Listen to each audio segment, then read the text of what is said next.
ஐயோ நான் சொல்லாதீங்க தம்பி. இங்க பாருங்க, நீங்க தப்பான வரலாறு நிறைய சொல்லிட்டு இருக்கீங்க. இங்க வந்து இந்தியா முழுவதும் கொண்டு சேர்க்க வேண்டிய பொறுப்பு யாருக்கு இருக்கு? உங்களுக்கு இருந்தது.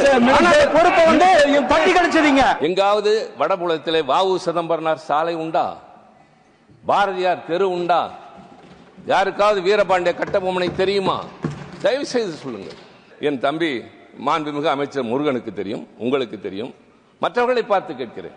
ஏன் புறக்கணிக்கப்பட்டோம்? கேட்க வேண்டியது யார்? நாம் தான். ராணி லட்சுமிபாயை பற்றி பேசுகிறோம், வேலு நாச்சியாரை தெரியாது. குயிலியை பற்றி யாருக்குமே தெரியாது. எவ்வளவு பெரிய தியாகம்!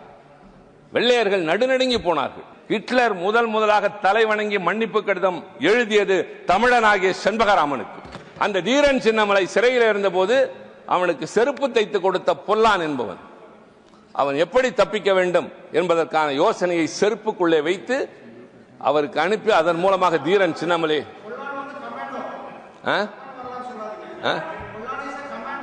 ஐயோ நான் சொல்லாதீங்க தம்பி. இங்க பாருங்க, நீங்க தப்பான வரலாறு நிறைய சொல்லிட்டு இருக்கீங்க.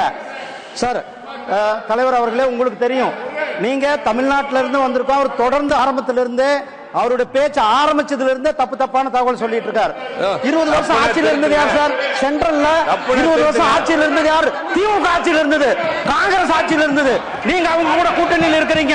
அப்ப யார் பண்ணிருக்கணும்? நீங்க கொண்டு வந்திருக்கணும். இங்க வந்து இந்தியா முழுவதும் கொண்டு சேர்க்க வேண்டிய பொறுப்பு யாருக்கு இருக்கு? உங்களுக்கு இருந்தது. பொறுப்பை வந்து தட்டி கழிச்சதீங்க சார். தட்டி கழிச்சுட்டு இப்ப காசி தமிழ் காசியில இந்த பனாரஸ் பாரதியாருக்கு சிறப்பான நரேந்திர மோடிஜி அவர்கள் அமிர்த் மகாத்மா கொண்டாடும் பொழுது அங்க வந்து 3 பேர் அவர்களையும் வேலுநாச்சியார் அவர்களையும் நம்முடைய பிரதமர் அவர்கள் கொண்டாடினார்கள். அவர் தப்பான தப்பா பேசுறாருங்கிறாரு. என்னங்க நியாயம்? நான் என்ன தப்பா பேசுறேன்? தம்பி உட்காருங்க. ஐயா அமைச்சர் உட்காருங்க. உங்களுக்கு தெரியும், வாங்க.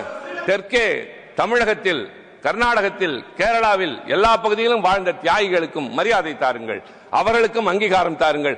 வரலாற்றை சரியாக எழுதுவோம். பள்ளி பிள்ளைகளுக்கு சொல்லித் தருவோம். நன்றி, வணக்கம்.